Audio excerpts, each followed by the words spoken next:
सोने के कबूतर की चोरी। अकबर बीरबल की कहानी में जाने कैसे किया बीरबल ने सोने के कबूतर की चोरी का न्याय। यह एक रोचक कथा है जिसे पढ़कर सुनकर आपको जरूर आनंद आएगा। सोने के कबूतर की चोरी। ठंड का मौसम था, बाग हरियाली से दमक रहा था। तभी बादशाह अकबर ने सभापतियों को बाग में दरबार लगाने का हुक्म दिया। हुक्म की तालीम हुई और पूरा दरबार अकबर और बीरबल बाग में बैठे। अकबर के आदेश पर बीरबल सभा में न्याय का कार्य देख रहा था। कई लोगों की न्याय याचिका सभा में पढ़ी गई, जिनका बीरबल ने अपनी सूझबूझ से न्याय किया।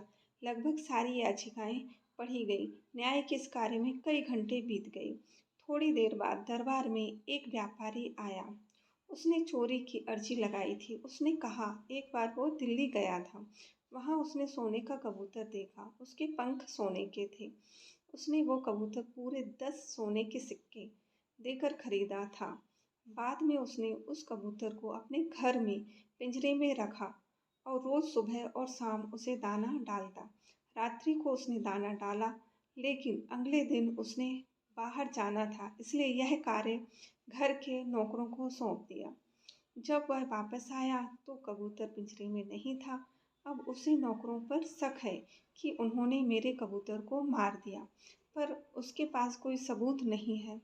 व्यापारी के शक के आधार पर घर के नौकरों को दरबार में लाया गया। उसने कई सवाल पूछे, पर किसी ने कोई उत्तर नहीं दिया। समझना बहुत मुश्किल था कि कबूतर को किसने गायब किया। तभी बीरबल उठा और नौकरों के चारों तरफ चक्कर लगाते हुए उसने जोर जोर से हंसना शुरू कर दिया। अकबर ने हंसने का कारण पूछा। तब बीरबल ने हंसी रोकते हुए बोला, महाराज, चोर तो हम सबके सामने ही है। उसने जब कबूतर को पकड़ा तो कबूतर के पंख उसकी पीठ पर कमीज के ऊपर चिपक गए, जिसे वो हटाना भूल गया और दरबार में आ गया।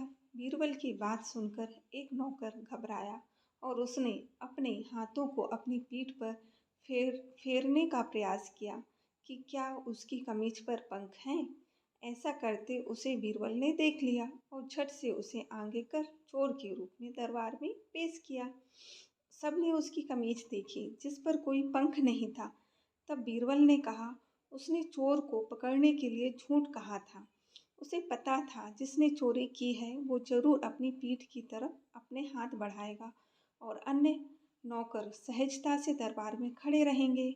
और यही हुआ। इस तरह बीरबल ने सोने के कबूतर की चोरी का न्याय किया, जिसे देखकर फिर से अकबर ने बीरबल की तारीफ की और सभी दरबारियों का चेहरा उतर गया। Thanks for watching.